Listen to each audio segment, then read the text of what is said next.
नमस्कार प्रिय विद्यार्थियों, मैं डॉक्टर ज्ञानचंद भारती, सहायक आचार्य लोक प्रशासक माणिकलाल वर्मा राजकीय महाविद्यालय भीलवाड़ा का ये व्याख्यान है वो लोक प्रशासन के विद्यार्थियों के लिए जो कक्षा प्रथम वर्ष में हैं और जो एमए उत्तरार्ध के प्रश्न पत्र भारतीय संविधान का अध्ययन अध्यापन करते हैं उनके लिए महत्वपूर्ण व्याख्यान है ये। इस व्याख्यान में आज हम चर्चा करेंगे कि भारतीय जो राष्ट्रपति है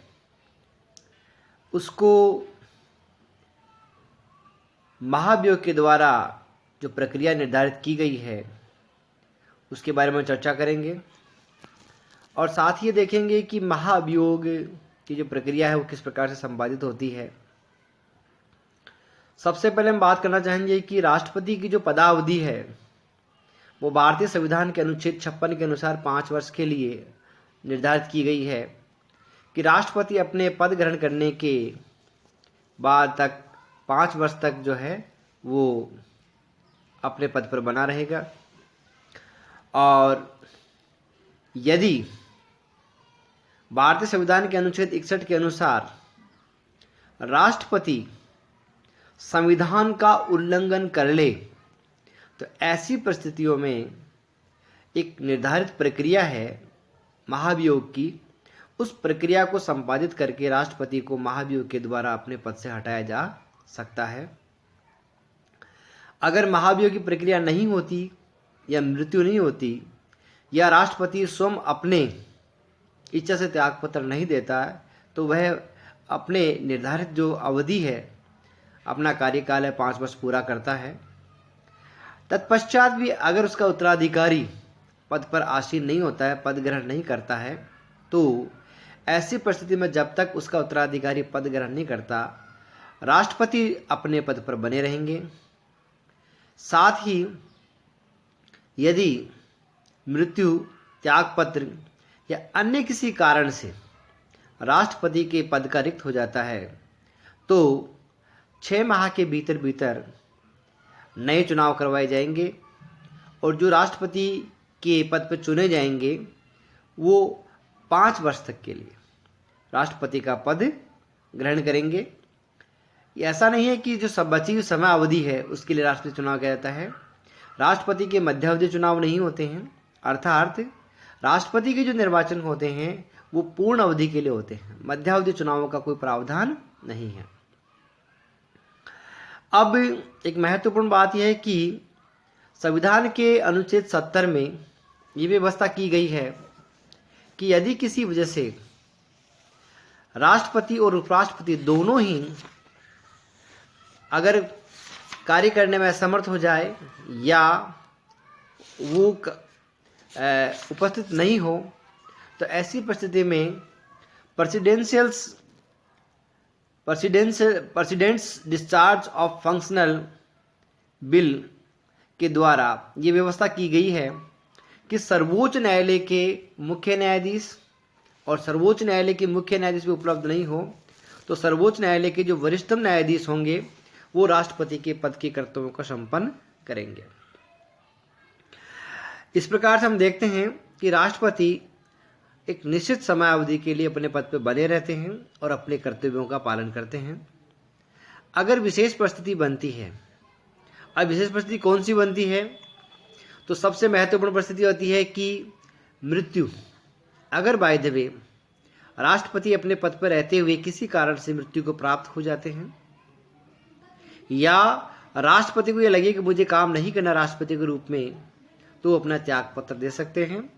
और राष्ट्रपति अपना त्यागपत्र उपराष्ट्रपति को सौंपेंगे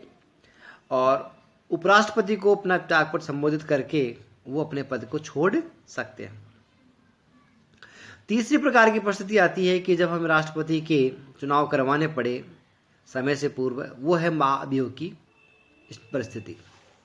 महाभियोग जो शब्द है या महाभियोग किसे कहा जाए, महाभियोग की जो प्रक्रिया है वो हमने अमेरिकन राष्ट्रपति या अमेरिकन जो संविधान है वहाँ से ली है।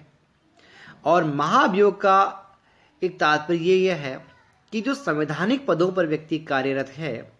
ऐसे व्यक्तियों को एक अर्ध न्यायिक प्रक्रिया के तहत विधानमंडलों के द्वारा या जो हमारे निर्वाचित निकाय है उनके माध्यम से उनको उनके पद से हटाने की जो प्रक्रिया है उसको महाभियोग कहते हैं। भारत में राष्ट्रपति जो हैं, अगर उनको उनके पद से हटाना है तो महाभियोग की प्रक्रिया को संपन्न करना होता है। और भारत में राष्ट्रपति पर महाभियोग की जो प्रक्रिया है उसका वर्णन संविधान के अनुच्छेद 61 में किया गया है। और संविधान के अनुच्छेद 61 में जो कहा गया है उसके अनुसार यह है कि राष्ट्रपति पर महाभियोग की प्रक्रिया का एक मूलभूत और मौलिक कारण यह है कि अगर राष्ट्रपति ने संविधान का उल्लंघन कर लिया है, अर्थात ऐसी परिस्थिति पैदा हो गई है कि लोगों को लगता है कि राष्ट्रपति संविधान का उल्लंघन कर रहे हैं, तो ऐसी परिस्थिति में राष्ट्रपति पर महाभियोग की प्रक्रिया संपादित की जा सकती है। राष्ट्रपति असक्षम हो गए, बीमार हो गए हैं, कदाचार है या और कोई दोषारोपण है, तो उसके आधार पर भारत में महाभियोग की प्रक्रिया या इम्पीचमेंट की जो प्रोसेस है वो नहीं किया जाता। केवल और केवल अगर राष्ट्रपति ने संविधान का उल्लंघन किया है तो ऐसी परिस्थिति में राष्ट्रपति पर महाभियोग की प्रक्रिया की जा सकती है। महत्वपूर्ण सवाल आता है कि साहब महाभियोग की प्रक्रिया को संपादित कौन करेगा या कौन अभियोग लगाने वाले व्यक्ति होंगे। तो हमने देखा है कि राष्ट्रपति का जो निर्वाचक मंडल है या राष्ट्रपति का जो इलेक्शन कॉलेज है, इलेक्शन कॉलेज जो है राष्ट्रपति का, उसमें सांसद और निर्वाचित सांसद और राज्यों के विधायक शामिल होते हैं। लेकिन जब राष्ट्रपति को पद से हटाने की बात हो या महाभियोग की बात हो तो केवल संसद के जो पदाधिकारी हैं, जो सांसद है, वो ही इसमें भाग लेते हैं। पूरे देश में इस प्रकार की वोटिंग नहीं होती है। तो सबसे महत्वपूर्ण बात यह है कि राष्ट्रपति पर महाभियोग की प्रक्रिया के लिए संसद जो है उसमें प्रक्रिया की जाती है।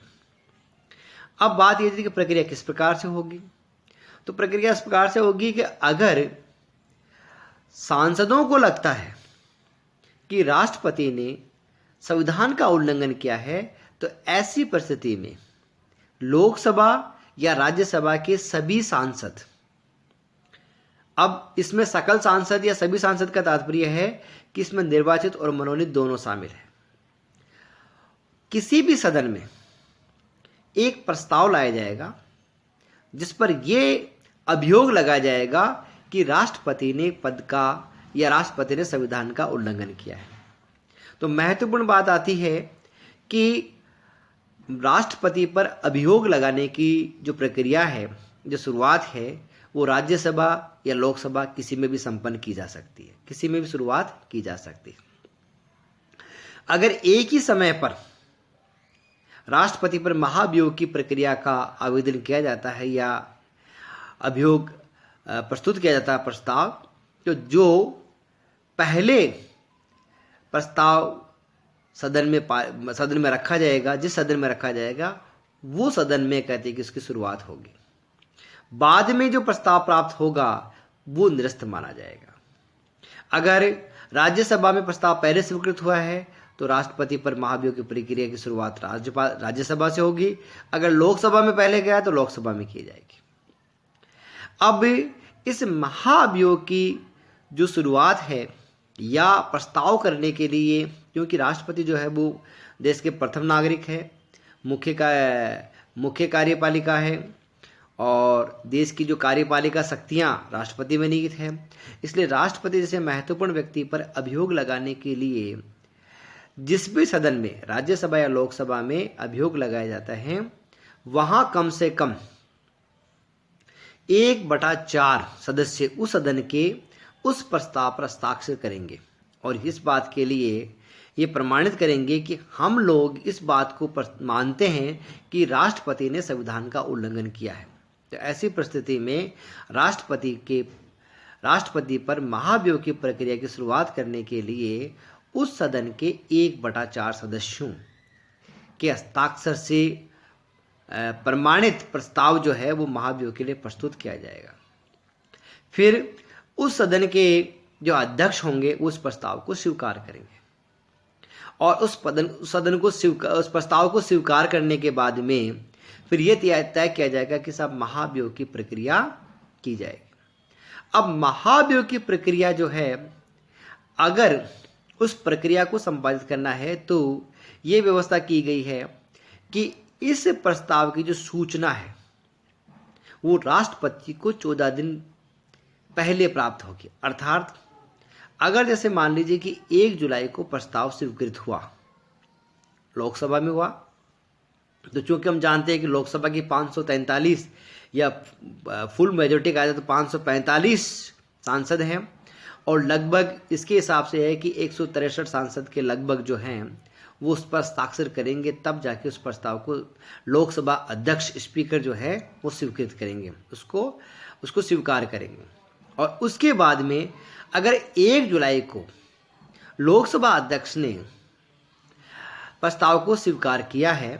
तो राष्ट्रपति को कम से कम 14 दिन की अवधि पर सूचना दी जाएगी। अर्थात अगर उस 1 जुलाई को अगर प्रस्ताव स्वीकृत हो गया है तो लोकसभा अध्यक्ष 2, 3, 4 जुलाई को जब भी ये कहना चाहें तो वो राष्ट्रपति के पास एक पत्र भेजेंगे कि आपके खिलाफ संविधान के उल्लंघन पर महाभियोग का प्रस्ताव प्राप्त हुआ है। अर्थात अब आपको इसे कहते हैं कि इस पत्र के बाद में 14 दिन के बाद में सदन की कार्रवाई प्रस्तावित की जाएगी। अर्थात अगर राष्ट्रपति को लेटर 2 जुलाई को भेजा है तो 2 जुलाई से लेकर के 14 दिन, इसका मतलब है कि 16 जुलाई से पहले उस प्रस्ताव पर कोई भी चर्चा या नहीं होगी। राष्ट्रपति को ये 14 दिन की समयावधि दी जाती है ताकि राष्ट्रपति स्वयं उस प्रस्ताव के लिए अपने बचाव में पक्ष रखने के लिए उपस्थित हो, या अपने किसी प्रतिनिधि को भेजे, या अपने किसी वकील को भेजे, या वो उसकी इच्छा पर राष्ट्रपति कहे कि वो उस महाभियोग के प्रस्ताव पर अपने बचाव के लिए किसी भी व्यक्ति को नहीं भेजे। लेकिन 14 दिन की सूचना के बाद में ही राष्ट्रपति को 14 दिन की सूचना का समय देते हुए उस प्रस्ताव पर कार्रवाई होगी। प्राय जब प्रस्ताव मिलता है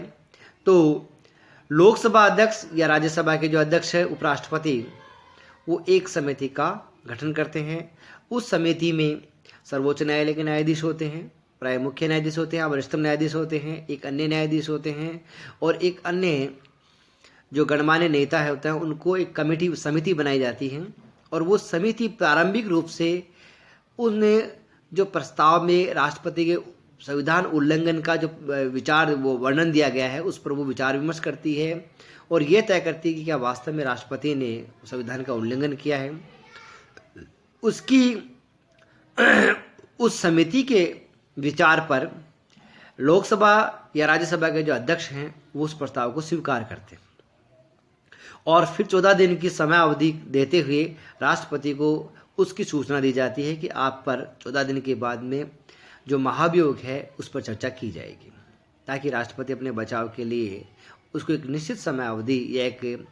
ऐसी समय अवधि मिल जाए कि राष्ट्रपति अपने बचाव के लिए अपनी प्रारंभिक तैयारी कर सके।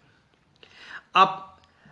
जिस भी सदन में, चाहे राज्यसभा में या लोकसभा में प्रस्ताव स्वीकृत हुआ है और महाभियोग की प्रक्रिया के लिए इसका प्रारंभ होता है, तो महाभियोग की प्रक्रिया में जिन सांसदों में या जिन सदस्यों ने कहते हैं कि महाभियोग लगाया है उनको बुलाया जाता है और पक्ष और विपक्ष, प्रस्ताव के पक्ष में और प्रस्ताव के विपक्ष में लोग विचार विमर्श करते हैं, बहस होती है। तत्पश्चात जिस भी सदन में प्रस्ताव रखा गया उस सदन का अध्यक्ष के द्वारा उस पर कहते हैं कि वोटिंग कराई जाती है और ये देखा जाता है कि राष्ट्रपति पर महाभियोग के लिए जो प्रस्ताव लाया है उसे कितने लोग समर्थन में हैं और कितने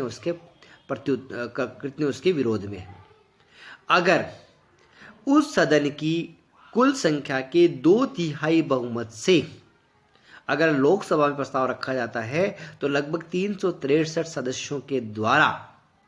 अगर ये प्रस्ताव स्वीकार कर लिया जाता है कि राष्ट्रपति पर महाभियोग में लगाए गए दोष जो हैं वो सिद्ध होते हैं, तो उस प्रस्ताव को या महाभियोग के प्रथम चरण को स्वीकृत माना जाता है। तत्पश्चात उस महाभियोग प्रस्ताव जो पारित हुआ है उसको दूसरे सदन के लिए भेजा जाता है। दूसरे सदन में उस प्रस्ताव को जब रखा जाता है तो ठीक दूसरा सदन भी राष्ट्रपति को 14 दिन की समय अवधि देता है। उसके बाद उस प्रस्ताव पर कहते हैं कि अपनी प्रक्रिया निर्धारित करता है। वो चाहे तो समिति के द्वारा राष्ट्रपति पर लगे आयोगों या अब जो दोष है उनके कहते हैं कि जांच करवा सकता है।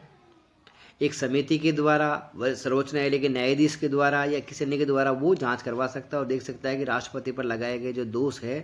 वो वास्तव में कहते हैं कि चर्चा योग्य है या नहीं है, या सही है या नहीं है। तत्पश्चात दूसरे सदन में भी राष्ट्रपति को 14 दिन की समय अवधि के बाद देने के बाद उस पर बहस होती है। अगर दूसरा सदन भी उसको 2/3 बहुमत से पारित कर दे तो इसका मतलब है कि राष्ट्रपति पर महाभियोग की प्रक्रिया संपन्न होती है और राष्ट्रपति को जिस दिन महाभियोग की प्रक्रिया के तहत दूसरे सदन द्वारा भी उसकी कुल संख्या के 2/3 बहुमत से, स्पष्ट बहुमत से अगर प्रस्ताव पारित करते हैं तो राष्ट्रपति उस पद के लिए अयोग्य हो जाते हैं और राष्ट्रपति को अपना पद त्याग छोड़ना होता है। ऐसी परिस्थिति में राष्ट्रपति उपराष्ट्रपति को अपना त्याग पत्र लिख करके अपने पद को त्याग देते हैं या छोड़ देते हैं। तो इस प्रकार से हमने देखा है कि जो महाभियोग की प्रक्रिया है वो अर्धन्यायिक प्रक्रिया है। वो जो निर्वाचक निकाय है या जो हमारे कहते हैं कि विधानमंडल है उनके द्वारा संपादित की जाती है। अब अगर किसी व्यक्ति को, राष्ट्रपति को अगर लगता है तो वो अपना पक्ष रख सकता है अपने वकील के द्वारा, स्वयं के द्वारा या अपने प्रतिनिधि के द्वारा। अगर फिर भी महाभियोग की प्रक्रिया में दोनों सदनों के 2/3 बहुमत से अगर प्रस्ताव पारित हो जाता है तो महाभियोग की प्रक्रिया को संपन्न माना जाता है और राष्ट्रपति को अपना पद छोड़ना पड़ता है। तो इस प्रकार से हमने देखा कि राष्ट्रपति जैसे महत्वपूर्ण व्यक्ति को उसके पद से हटाने के लिए एक सम्मानजनक प्रक्रिया निर्धारित की गई है और साथ में ये भी तय किया गया है कि इस प्रक्रिया के तहत राष्ट्रपति को भी अपने बचाव के लिए और अपना पक्ष रखने के लिए दोनों सदनों के द्वारा 14 दिन का समयावधि दी जाती है और समयावधि के बाद में राष्ट्रपति जो है वो अपने पद को छोड़ देते हैं। अब महत्वपूर्ण बात आती है कि भारतीय जो संवैधानिक परंपराएं रही है उनकी हम उसको स्वस्थ संवैधानिक परंपराएं कह सकते हैं और ये कह सकते हैं कि भारत में अभी तक किसी भी राष्ट्रपति के लिए महाभियोग के प्रस्ताव या महाभियोग की प्रक्रिया के बारे में न तो प्रस्ताव आया है न ही विचार आया है। तो हम ये माने कि भारतीय जो संवैधानिक प्रक्रिया है, महाभियोग की जो प्रक्रिया है वो राष्ट्रपति को हटाने की एक महत्वपूर्ण प्रक्रिया है जिसका अभी तक प्रयोग नहीं किया गया है। अब बात आती है कि सर्वोच्च न्यायालय, उच्च न्यायालय या चुनाव आयोग, जो चुनाव आयुक्त हैं या केग जिसको कहते हैं, नियंत्रक और महालेखा परीक्षक, ऐसे जो संवैधानिक पद हैं इनको हटाने के लिए भी महाभियोग की प्रक्रिया की जाती है। लेकिन भारतीय संविधान में महाभियोग की प्रक्रिया का उल्लेख केवल और केवल राष्ट्रपति के लिए किया गया है और महाभियोग जो है, इम्पीचमेंट जो है, वो एक अर्धन्यायिक प्रक्रिया है जो विधानमंडलों के द्वारा की जाती है। वो इसलिए की जाती है ताकि ये हम इस बात के लिए तथ्यागत रूप से सही रख सके कि जो संवैधानिक पदों पर जो व्यक्ति काम कर रहे हैं उन्हें किसी द्वेष, राग या किसी व्यक्तिगत दुश्मनी या विचार से न हटा करके एक वैधानिक प्रक्रिया के द्वारा उनको हटाया जाता है ताकि इस पद की और कहते कि उनके कर्तव्य की गरिमा बना रहे। तो इस प्रकार से ये बहुत महत्वपूर्ण बिंदु है जो हम सब लोगों को जानना चाहिए। जय हिंद, जय भारत।